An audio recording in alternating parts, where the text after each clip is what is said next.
নমস্কার, আমি সন্ধ্যা। আজ আমি আপনাদের সাথে এই কচুর শাকের রেসিপিটা শেয়ার করব। আমার ছেলে ইলিশ মাছের মাথা দিয়ে কচুর শাক খেতে চেয়েছে, সেই জন্য বাবাই বাজার থেকে কচুর শাক নিয়ে এসছে।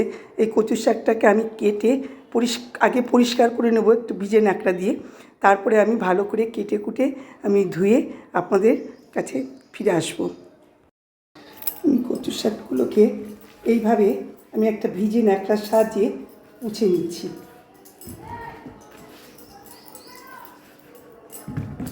প্রত্যেকটা কচু শাক আমি এইভাবে মুছে নেব, এই ভিতরের এইগুলো যাতে কোনো পোকা ঠোকা না থাকে।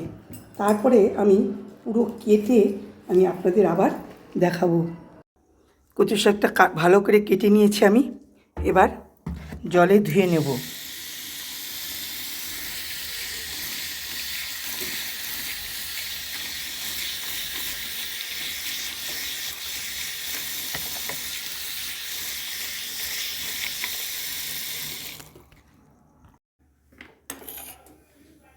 কচুর শাকটা ধোয়া হয়ে গেছে, এবার আমি গ্যাসে জল বসিয়ে দিয়েছি, গ্যাসটা ধরিয়ে নিচ্ছি।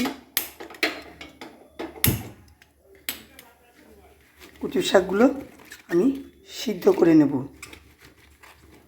সব কচুর শাকগুলো এইভাবে আমি দিয়ে সিদ্ধ করে নেব। একটু নুন দিয়ে দেব।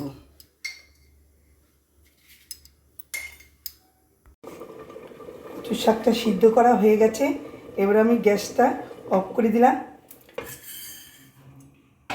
এবার ঝাঁঝরি থালাতে আমি ঢেলে নিলাম, ঢেলে নিয়ে জলটা ঝরিয়ে নেব। কচুর শাকের জলটা আমি ঝরিয়ে নিয়েছি, জলটা ঝরে গেছে। এবার কড়াই আমি গ্যাসে বসিয়ে দিয়েছি, এবার তেল দিয়ে দিলাম কড়াইতে।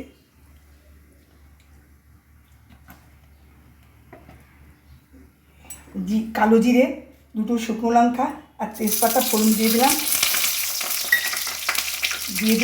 একটু নারকেল কুচো, একটু ভাজা ভাজা হলে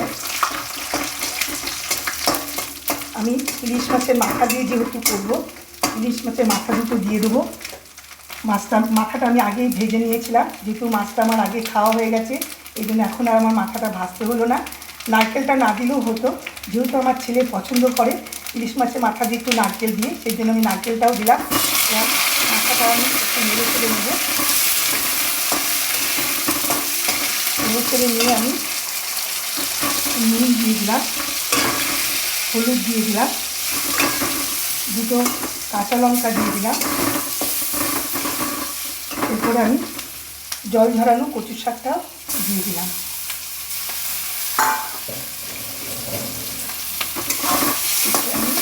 আর কোনো মশলা কচুর শাকে লাগে না, ইলিশ মাছের মাথা দিয়ে খুব ভালো লাগে খেতে। জানি আপনারা সবাই জানি, তবু আমি বলছি, যেহেতু এটা আমার ছেলের পছন্দের, আমি আবার এটা করছি। আপনারা এইভাবে করে খাবেন। এইভাবে আমি কচুর শাকটা টানিয়ে নেব, তারপর আবার আসছি। আমি ফিরে এসেছি, আমার কচুর শাকটা পুরো হয়ে গেছে, একদম পুরো টেনে গেছে। এবার আমি কচুর শাকটা নামিয়ে নেব।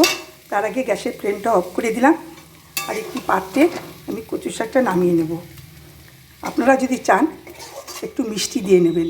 আমার বাড়িতে সুগারের পেশেন্ট, মিষ্টি ব্যবহার হয় না, সেই জন্য আমি মিষ্টি দিলাম না। বন্ধুরা, আমার রেসিপিটা যদি ভালো লেগে থাকে আমাকে একটি লাইক, কমেন্ট, শেয়ার করে দেবেন, আর চ্যানেলটিকে সাবস্ক্রাইব করে দেবেন।